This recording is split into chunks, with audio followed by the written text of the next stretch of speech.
Hello everyone, John Maher here, and this is your weekly Grass10 update on the dairy edge.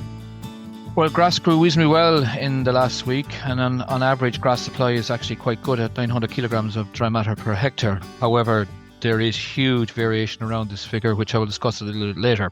The predicted growth figures remain higher than normal as well, and rainfall figures are not that high for the week ahead, especially for the south, but a little bit higher in the north. All right, dry matter is running at about 20%.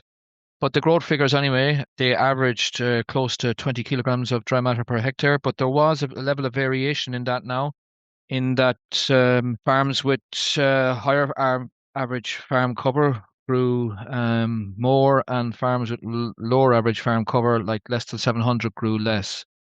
So yeah, there's a message in that. But back to grass supply anyway. About 20% of the farms on pasture base this week had an average farm cover less than 700 kilograms of dry matter per hectare, which is a bit concerning now.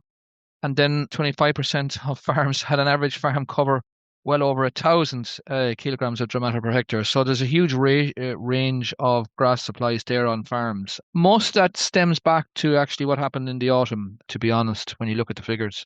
To follow on then, most farms, I suppose, have an average farm cover well over 800, who can, maximize grass in the diet, be out day and night unless they're really, really highly stocked, and can also look at removing silage from the diet, which will improve milk composition.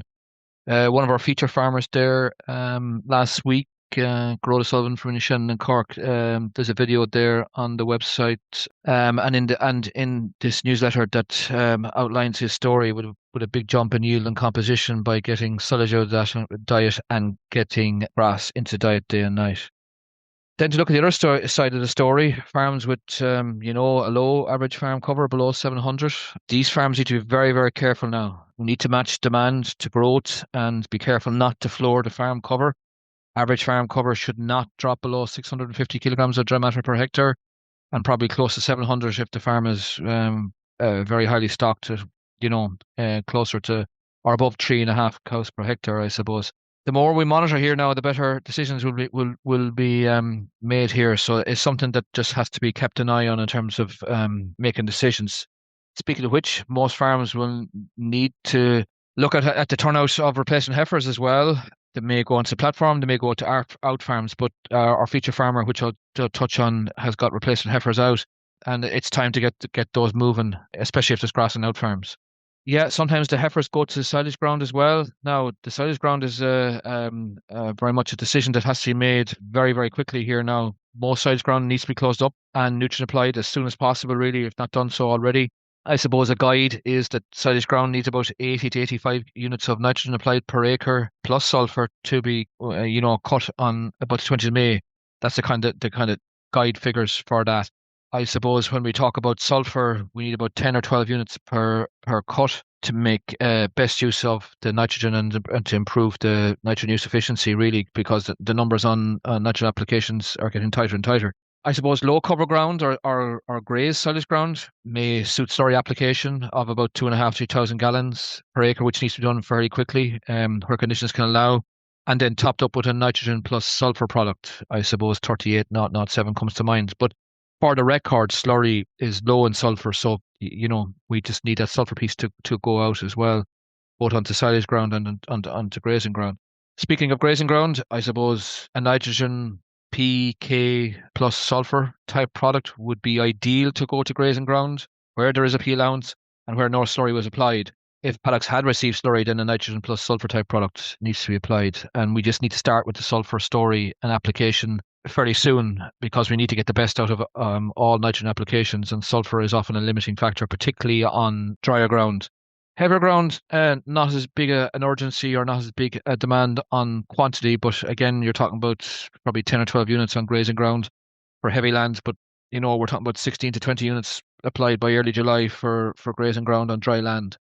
So that's a bit on the catch up in terms of fertilizer and slurry applications. Then to move to the regrowth rate of grazed paddocks. The growth rates have been and are predicted to be above average, I suppose. Walking the farm is going to be crucial now. For many, the story should be about a 60-day rotation to finish the first round and start the second round. But For many, this will be down to 30, 35 days or even less. So things are just tricky when you are running on a short first round. But again, if we walk the farm and establish the regrowth rates on the first grazed paddocks, this will help with decision making. As we said earlier, recovery is better than expected. You're kind of targeting 1,400 kilograms to signal the start of the second rotation. If the average farm cover, for example, is 800 kilograms of dry matter per hectare, and April 15th is your kind of target start of second rotation, which is about 2.5, 3 weeks away, then, the average farm cover can drop by about, I suppose, 50 to 60 kilos of dry matter per hectare per week if you're on 3 weeks, and if it's probably closer to 80 kilograms of dry matter per hectare